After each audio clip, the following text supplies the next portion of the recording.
Emyaka giweredde ddala 3 bweddu ng'omusomesa Jane Namyalo asomesa mu ssomero lya St. Charles Lwanga Bukeerere.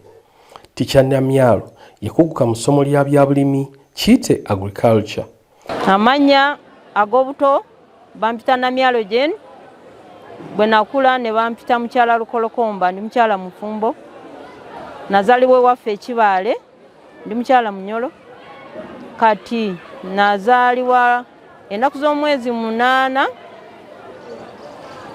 ogw'Ekumi 1964. Kati mu famire ndi namba 9. Bakulu bange basooka ne basoma. Kyenzijjukira one day waliwo baba yaŋŋamba nti gwe ng'egyo yogera nnyo ojja kuba musomesa. Ne mugamba tonkuba kisiraani nga saagala busomesa. Kati ate n'omulala n'aŋŋamba gwe ng'egyo tukulabamu ojja kuba mulimi. Ne mbagamba temunkuba bisiraani bya bulimi. Naye byonna ebisiraani ebyo bankuba byakwatayo. Ndi musomesa wa agriculture ate ekintu kye neenyumirizaamu. Wegiweredde emyaka 3 ng'abayizi bangi ddala baataddeko omukono gwe mu kuwubako olubu lw'ebigere ku ssomero lino erisangibwa ku kyalo Bukeerere mu ggombolola ly'e Goma mu disitulikiti ey'e Mukono. Omusomesa ono tumusanze yeetala mu bayizi ng'alinga eyatandise eggulo okusomesa. P1 nali Bujuni Primary School, P7 nenjituula 1980, kati nengenda St. Edwards 81 okutuuka mu 84. Kati akaseera ako A-level zaali ntono okujjako ng'ofunye very good grades. Kati awo ne bagamba ngendewa mu course. Nze nali njagala busawo. Kati nina mulamu wange Katonda amuwumuze emirembe mukyala Sengonzi. Ye yagamba omukyala alina okukola ki okuba musomesa. Omusawo ani anaamuwasa ku lw'ensonga abasawo bakola night duty. Abeere musomesa asobole okufumbirwa. Kirungi nafumbirwa. Bwe nagenda musomesa ne soma subject bagiyita kale erungamya abasomesa okusomesa n'okusoma. Erimu psychology, philosophy, ebintu ng'ebyo bye byandeeta omubabiro nenjagala nnyo ki obusomesa. Kuva olwo 1987 lwe nayingirira obusomesa ne mbwagala okutuusa essaawa zino wengenda okuwumula. Ng'Abaganda bwe baalugera nti abangi bwe bakwebaza nga luweze, Ticha Namyalo tufunye abaaliko abayizi be okuli Dennis Sekitto ng'ono yakola essomo lya agriculture n'atutegeeza bingi ku mirimu gy'ono. Amannya nze Dennis Sekitto nga naliko muyizi wano ku St. Charles Lwanga Bukeerere mu senior 4-5 paka mu senior 6-8. Ndi musanyufu nnyo okwogera ku musomesa wange Madamu Namyalo Jane nga ye yansomesa agriculture era abasinga ffenna twayita mu mikono gye ye yanfuula kikyendi kati essaawa zino. Mwenyumirizaamu nnyo, atusomesezza emyaka mingi ndowooza egisoba mu 30 ng'ali ku St. Charles. Personally nga Dennis ndi kyendi lwakuba omusomesa oyo. Yansomesa agriculture nzijukira mu senior 6. Nze muyizi nzeke yali akola agriculture mu 2008, naye yansomesa awatali kweganya, awatali kufaayo. Nansomesa and I thank God nti agriculture nasobola omuyita with the principal pass ku A-level. Era bwe nagenda ku university course gye bampa ya agroforestry bagimpa lwakuba nali nakola bulungi nnyo agriculture ku A-level. Awo nno mwenyumirizaamu nnyo because omulimu gwenkola kati as an extension worker in forest and agriculture gwekuusa ku background eyo gye mbawadde. Sekitto akoowodde abayizi abayise emikono gya Ticha Namyalo okuvaayo bamusiime nga bamusiibula ng'agenda okuwummula. Mu kaseera kano ng'agenda okulitayalinga kitugwanidde ng'abayizi naddala abayita mu mikono gye ku St. Charles Lwanga okumwebaza awamu n'okumusiibula obulungi abe nga agenda mu retirement. Awo nno ffenna abayise mu mikono gye tuve gye tuli, tuveeyo tumusiime kiba kirungi nnyo omuntu okumusiima ng'akyali mulamu, ate tumwebaze mu ngeri ey'enjawulo. Ndowooza n'ekyo ekisinga okumuwa essanyu. Obulimi nabwe nyumirizaamu okubeera agriculture. Akaseera katuuka nga nsomesa wano, ate akaseera akalala nga nsomesa abantu abakulu mu program bagita NADS. Eyo nawulirirayo emirembe nga tufuna PADM bayinza n'okuwa emitwalo 10 olunaku. Ne ngamba kale bwe nali muto nga simanye ebirungi ebiri mu agriculture. Resources zonna zenina zivudde mu bintu bibiri. Zivudde mu busomesa ate zivudde mu agriculture. Kati nkubiriza abaana abali wano abampulira n'abantu abalala tufube nnyo okulaba abaana bakole subjects ez'emikono. Omwana wasobola kale okukwata n'emikono gye n'akola n'afuna omulimu. Eby'omutwe tebikyakola. Omuntu eyayiiya new curriculum yakola bulungi nnyo ku lw'ensonga nti emirimu gya gavumenti kati mitono.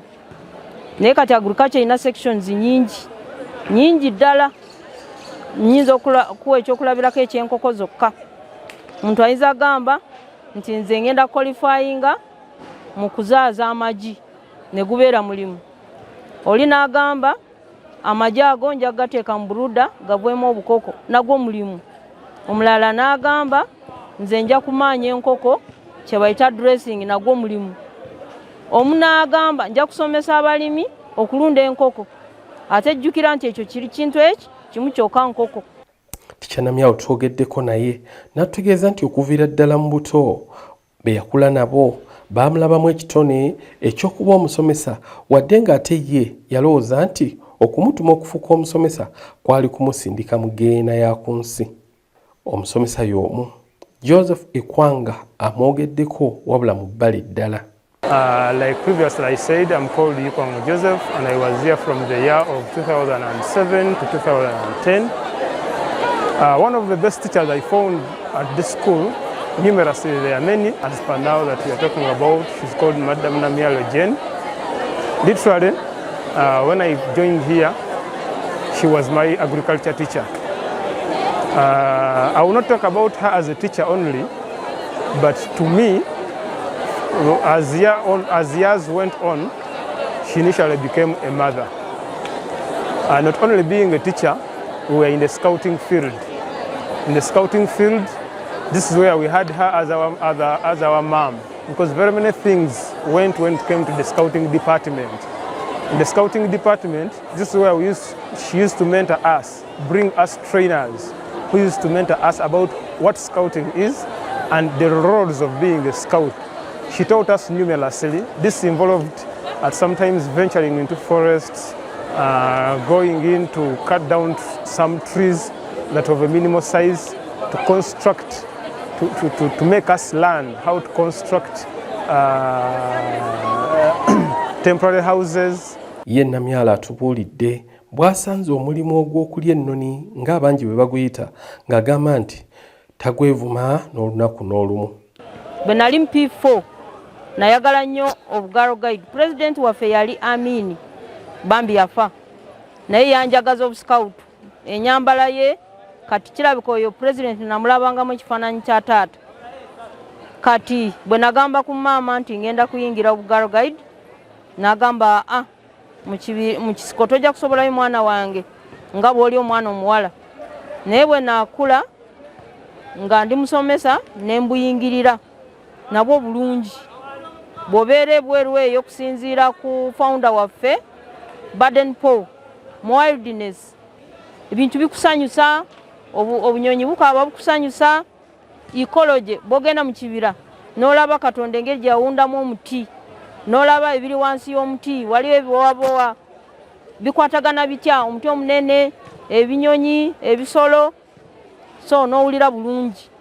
Nze ebimu ku bintu byenjagala nnyo kwe kulambula, era nze neesunga kuwumula nsooke nambule national park zonna eziri mu Uganda. Zonna nzimaleyo, buli national park nina okumalayo ennaku nga 10 kubanga bwe ngenda mu zoo sibeera satisfied. Naye line olaba egendera ku ki? Ku scout.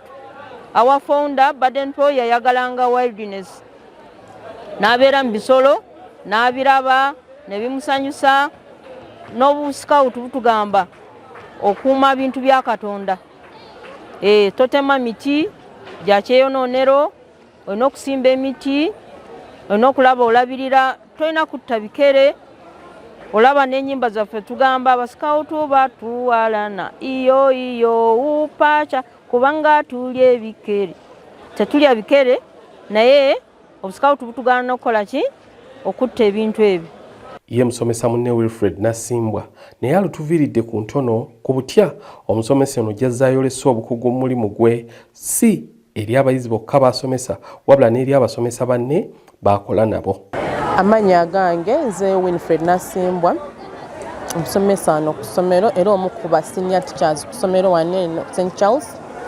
Nkola mu careers department as the head and Chala Namyalo Jane namumanyawo namusisinkana nga nzize okusomesa wano ku St. Charles wange Bukerere mu 2023. Namusanga mukyala mulungi, mukyala mwangu, akoleganeka naye.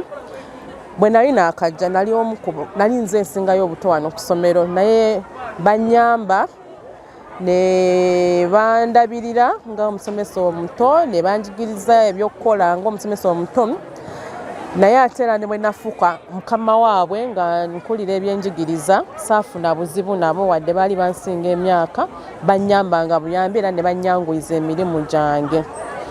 Osanga nandibadde nfuna obuzibu mu basomesa abakulu ng'abo naye saabufuna bampanga ekitiibwa ne mbalagira ebyokukola nga sirinaamu buzibu bwonna. Omukyalo ono yansanyusa nolwo kyemumujjukira kayinza okweta kijjukira. Nazaala bebi wange nga ndi wano nga mbagaliza nali musomesa asembayo obuto bannaye bandaga okwagala kungi nnyo. Nali mu ddwaliro nankubira essimu nanyimbira akayimba kakuli ka bebi.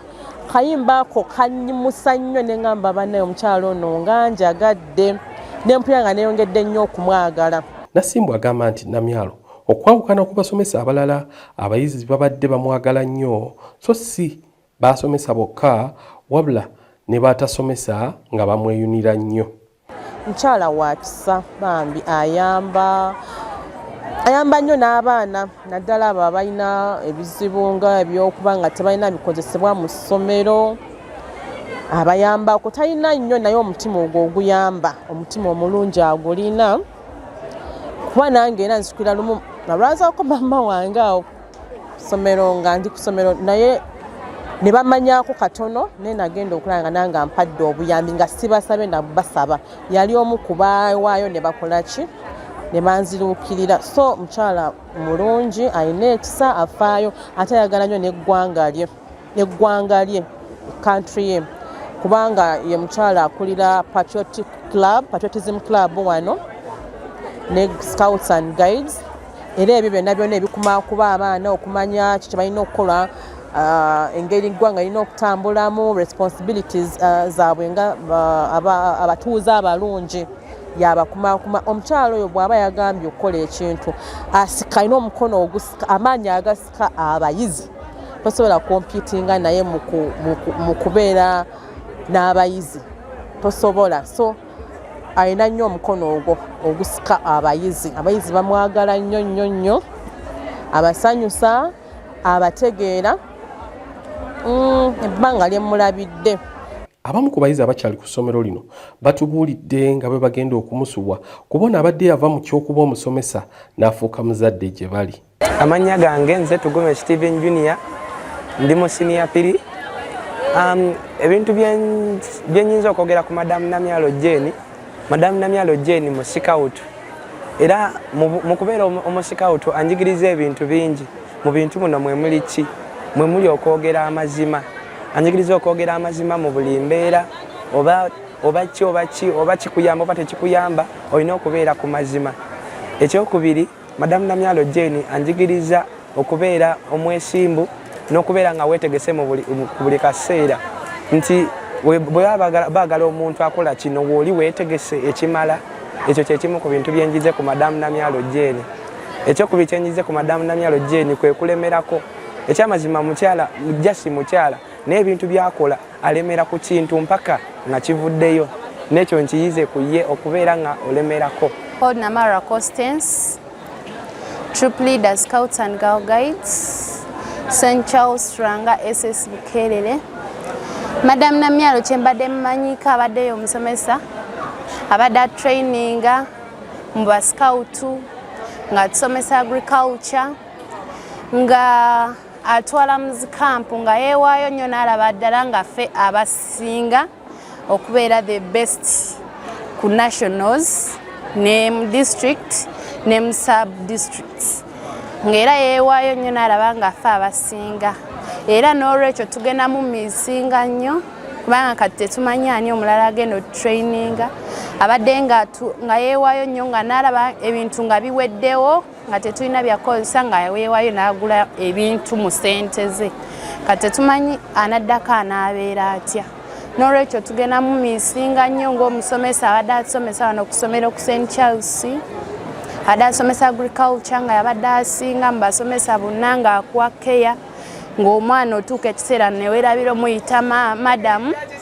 n'omuyita maama ku lwa love gy'abadde atuwa ennyingi nga weerabira eky'omuyita madamu n'omuyita maama n'olwekyo tugenda musubwa nnyo nga ffe abamu yali nga yatubeererawo ng'omuzadde ng'omusomesa nga byonna abikola ebingi kati n'olwekyo tugenda musubwa nnyo ekirala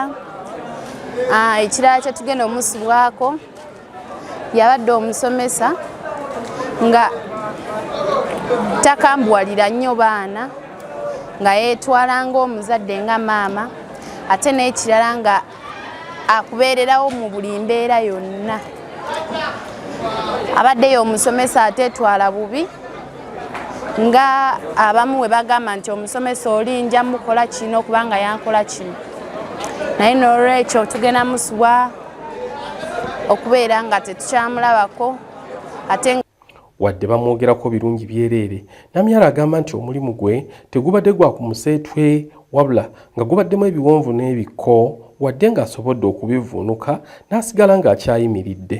Omulimu ogw'obusomesa nkugambye abaana batwagala naye waliwo abaana enkuzibwa yaabwe tugeze nga si nnungi bw'omugamba okola ekintu nga takyagala nga mutandika okusika emigwa ate n'abaana abamu balina ebizibu kuva waka kati naawe bwe mukyajinga ababiri musika amakooti so olina okubeetegereza bulungi ne mutagwangana mu malaka eyo jagamba omwana sikasokisi nze wano waliwo omuwala baali mwamuyita Nakiwolo namugamba sikasokisi nandaga tajja kikola n'asigala nga ziri wansi nemukuba embooku n'agikwata netwewuuba mukazi nga walina amaanyi nenjimujjako nemukuba embooku mu mugongo n'adduka n'afuluma geeti akaseera ako headmaster yaliwo yali Mr. Kalule nemugamba omwana wa senior 6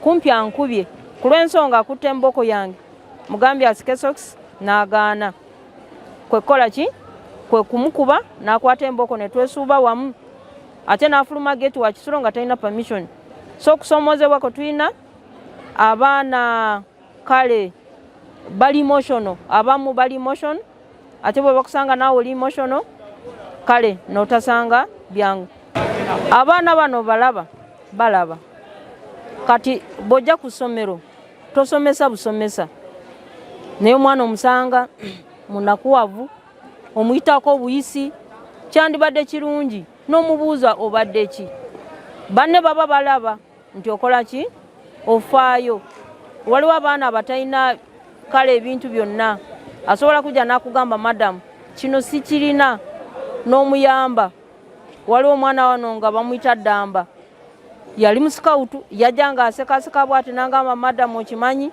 nina challenge bweti ne bweti namutwalira madamu Edina n'amuwererera n'amala naye abaana abalala baba bakulaba kati ne bamanya nti oyo is not just a teacher, is a mother kati bwe bakulaba nti oli mu kifo kya maama nabwe okambowalamu tebakola ki tebakunyigira. Nze ngenda kubawa ekyokulabirako musomesa agriculture essomo eryo liri optional naye kati wano ku ssomero abaana balifuula compulsory mu senior 1 bali bagenda mu bisatu kati nosanga subjects endala nga abaana bali oba 17 oba ki naye they are the same subjects in S1 naye ogamba lwaki ate bakoze agriculture kisinzira engeri gyobakola ki gyobakwatamu obakambwalira naye n'okuwuliriza olina kubawuliriza. Abaana bemulaba balina ebizibu bingi awaka naddala abo abafiirwa abazadde baabwe. Abafiirwa abazadde baabwe baba baagala bafune omuntu anakola ki anaababudaabuda kankigambe bwe ntyo. So abaana okunjagala ndowooza abandabamu ekifaananyi ky'omuzadde. Omukulu w'essomero lino Augustine Kirungi agamba nti Teacher Namyalo tabadde wa mugaso mu ssomo lya agriculture lyokka wabula abadde wa mugaso era ow'obuvunaanyizibwa bw'ekitalo eri essomero lyonna. Olunaku lwaffe lw'essomero tugenda okusiibula munnaffe omu mukyala Namyalo Jane omusomesa omukugu amaze wano emyaka 30 paddu ng'asomesa ebyobulimi mu Luzungu bayita agriculture. Omusomesa ono abadde musomesa wa njawulo lwakuba we yajjira mu ssomero lino lyalina abaana 92 teyalidduka linaagumiikiriza embeera yonna yaaliwo okutuuka olunaku lwaleero. Twagala kumwebaza ayambye abaana okusoma obu scout n'obwa girl guide ate nga yeewodde yenna ku bisomesa ye yenna atuyambye abaana baffe kubabuulirira okweyisa obulungi mu Luzungu kibayita patriotism. Abadde musaale nnyo mu kuyigiriza ebintu ebyo byonna. Abadde musomesa mukugu nnyo ayeesigika. Basomesa bangi badde bakungaaniranga wano okuyigira ku bukugu bwe bw'abadde alina. Era twagala okwebaza Mukama amusobozza okusomesa emyaka egyo gyonna n'amutuusa okuwumula nga mulungi ate ng'afaanana kubeera ng'akyali muto okutuweereza obulungi. Wadde ekiseera tekibadde kinene okuva gavumenti lwe yasomesa abasomesa ba science okubajja ku musaala gwe bafuna okutuuka ku kasente akasava ke bafuna olwaleero buli musomesa ke yeegomba. Namyalo agamba nti olw'okuba yeeteekerateekera bulungi obukadde bwe talina kutya ng'agenda mu kuwummula. Agambye nti yategeka bulungi ebigenda okumutwala mu maaso mu kiseera ng'amaze okuwummula egya gavumenti. Muno mulimu okukola essomero erya daycare olwo obudde bwe obusigadde abuwenga abaana abato kubanga n'abakozi abawaka nabo bafuusemu mu kiseera kino ng'olwo ajja kuyamba abazadde abanaamwesigisa abaana baabwe okubakuza obulungi n'okubakuliza ku nnono n'embala. Ono agamba nti alina ne faamu ey'ebyobulimi gye batandise ng'eno egenda kusomesanga abayizi okuva ku mitendera egy'enjawulo ne matendekero ag'enjawulo. Ekisookerwako nze sigenda kuwummula. Awaka waliwo ebyokukola. Already tulina rentals. Tukuŋŋaanya akasente akatono mu bapangisa. Tulina ennimiro. Tulina ne faamu eri awo Juviki Bajjo. Tutwalayo abaana ne basoma. N'olwomukaaga tujja kutwalayo amasomero mangi. Ne ku Sande tujja kutwala abaana ba wano basome. N'okuba productive. Nze nina obutiko bungi buli awo. Kati n'ekirala nze mpulira njagala kuwummulira mu bwa baby daycare. Buno obubebi obuto obumpa emirembe.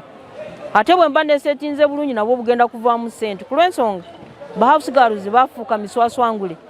Kati bwe nkola akantu kangaako bulungi n'ensigaza otu baby omuntu asobola kuwa akasente akaweerawerako. N'ekirala njagala gym. Ku makya nzukka ssaawa nga 10 n'enkolakolako bye nkoze n'ensooka ne neetooloola n'enziruka ekyalo emirundi ng'esatu n'enkola physicals. Kati gym yange bwe neekwatayo bulungi nja kufuna abavubuka abanyambako ku gym bakole ki babeere nga bamanaginga gym kubanga ebya gym nyinza obutabisobola naye nze muli neewulira nti okulera obwana obuto mbusobola.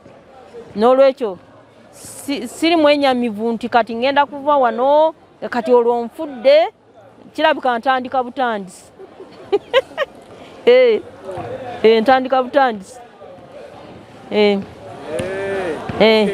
Magezi kigowa abawala oba n'abasomesa bonna in general abayingira obuyingizi mu profession mu kiseera kino ate kwe kyofulumiramu. Kale bingi byenyinza okubagambako, naye nja kusooka n'ekyobufumbo.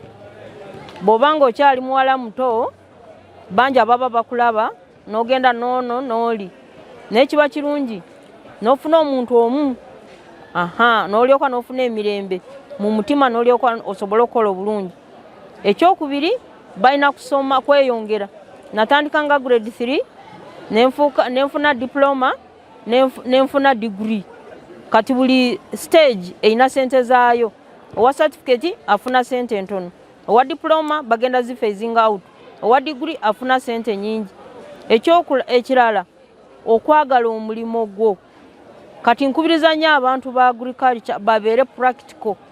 New curriculum is very, very practical. If you are not very practical, students are not going to pass. I'm telling you, tubeere ne passion. Simanya abantu ennaku zino lwaki tebalina passion. Omuntu omuwaliriza buwaliriza mwana kulonda ebisaaniiko mu compound. Omuntu omulala omuwaliriza buwaliriza kukola ki? Abasomesa abakyali abato twagale emirimu gyaffe. Tomanya lwaki namala mu ssomero lino ebbanga ddene nyinza obuteewaaniriza, naye si kyangu omuntu okumala ebbanga ddene mu kifo kimu bw'obanga kale ng'oli mubi nnyo. Yes. Mu ssomero lino najja 1994. Nga bwe nkugambye nasooka n'ensoma grade 3 n'enfuluma 87 n'ensomesa for 2 years. Kati 99 n'engenda mu NTC n'enfuluma 92. Kati between 92 93 nina my elder sister Auntie Vicky yagendako Netherlands. Nasigala na baby we nga bamuyita Bella, kati mukyala mukulu. Kati akaseera ko nali somesa kyovola abantu na fuluma 92 nesomesa naye 93 saasomesa 94 nendyoka nenzija wano. Kati mpezeze emyaka 3 nga ndi mu ssomero lino. Kiki ky'oyinza okugamba nti kino siyinza kukyerabira? We najjira wano twali tulina eyo bulooka eyo yokka. Olujja olusooka yali S1, oluddako S2, oluddako S3, laboratory S4, then staff room, then headmaster's office where it is up to now. Naye tuzze tugaziwa nga bw'olaba. Tulina ekyo ekizimbe, tulina ebyo ebizimbe bingi nnyo. Abaana baali 92, kati tuli mu 1900. Abaana population yeeyongera nnyo okusinga luli bwe twali.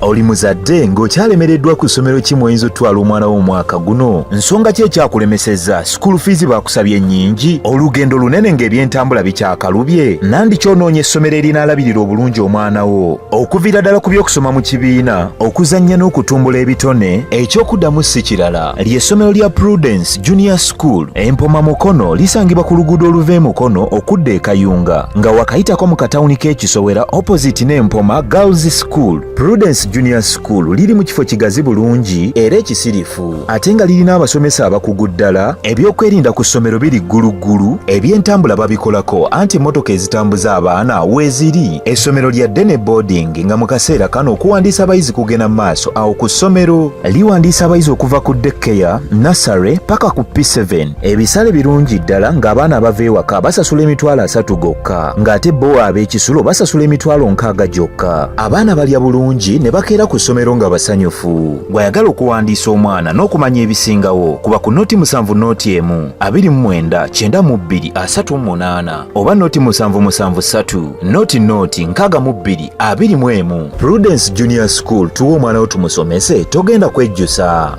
Our dear parents, thank you for paying our school fees. and we still need your support because education is the key. May God bless you